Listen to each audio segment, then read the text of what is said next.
everyone at the story time Monday. You can decide when you choose to watch this story or listen to this story. Today's story is called Ben and Gran and the Whole Wide Wonderful World. It is a really lovely story, and actually the situation we're in at the moment is quite similar. Ben's favourite person in the whole world was Gran, and Gran's favourite person was Ben. There was only one problem. I wonder what that problem might be.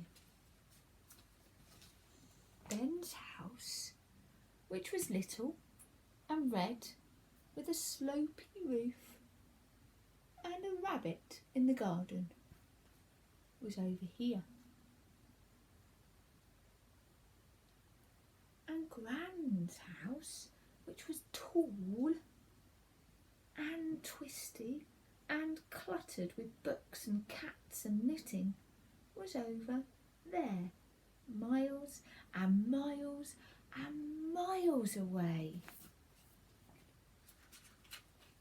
So Gran sent letters and sweaters and boxes of homemade fudge miles and miles and miles to Ben's little red house over here. And Ben sent Gran pictures and postcards and holiday photos miles and miles and miles to Gran's tall, twisty house over there. Sending stuff was fun. Lots of different ways of sending things. Ben and Gran found lots of ways to send messages and presents, but it wasn't as much fun as actually seeing your favourite person.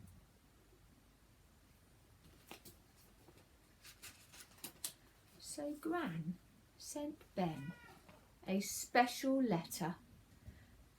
My dear Ben, I must see you, even if I have to cross the whole wide world to do so. It will probably take me a week. Expect to see me next Saturday, just before tea time. Love from Gran. Yippee! Cried Ben.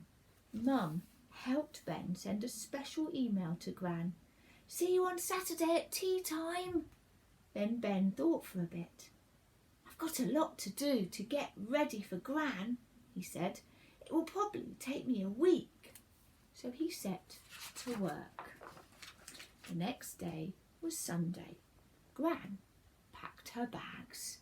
She packed one umbrella, 2 sensible cardigans, 3 red silk petticoats, 4 fancy hats, 5 cats, 6 picnic lunches, and 7 large maps in case she got lost.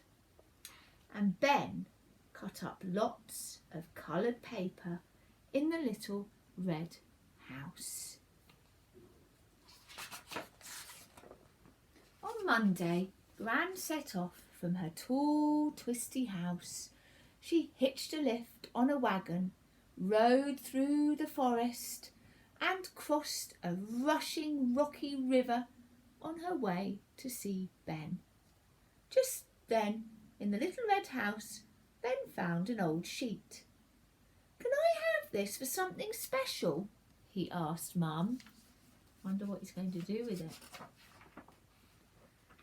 On Tuesday, Gran climbed a mountain, skied down the other side and skated across a frozen lake on her way to see Ben.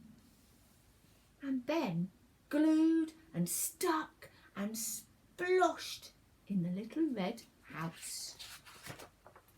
On Wednesday, Gran flew an aeroplane and parachuted down to land and crossed the desert on a camel on her way to see Ben.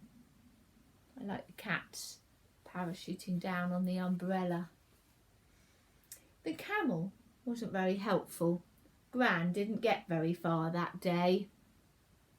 But in the little red house, Ben got out his best paints and made rainbows. That's probably what a lot of us have been doing recently.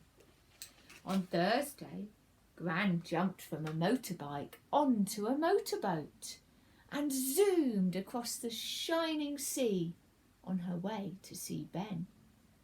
The cats were all seasick, so Gran had to row. It was a long, long way. Back in the kitchen of the little red house, Ben made a delicious sticky mess. On Friday, Gran said, "We must be there tomorrow. Ben is expecting us." She studied the map carefully. Then she caught a tram, a bus, a subway, a taxi and a high-speed express train on her way to see Ben.